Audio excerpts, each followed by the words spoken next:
მოჰყვა შატბერდული მოქცევა იქ ქართლისა სახლებური წაკითხვა და დათარიღება. საქართველოს ადრეული ისტორიისათვის უმნიშვნელოვანესი იყო მის მიერ აღმოჩენილი ხელმწიფის კარის გარიგების ხელნაწერი. კონსტანტინე გამსახურდია წერს, რომ მე ვერ დავწერდი ჩემ ნაწარმოებებს, რომ არ ყოფილიყო ეს სამეფო კარის გარიგება, რომელიც აღმოაჩინა ექვთიმე თაყაიშვილმა ძალიან ესეთ სოფელში სადღაც მიუვალ ადგილში გადაგდებული. მისი მოღვაწეობის განსაკუთრებული ხანა მაშინ დაიწყო, როდესაც ისტორიკოს დიმიტრი ბაქრაძის ხელმძღვანელობით მთელი საქართველოს შემოვლას და მის კულტურული და სულიერი მემკვიდრეობის შესწავლას შეუდგა.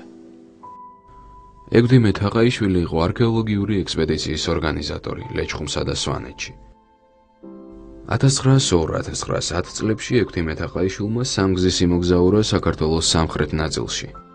მაშინ გამოიკვლიეს არტაანის ოლქის ძეგლები და ოლთისის ოლქის ნაწილი.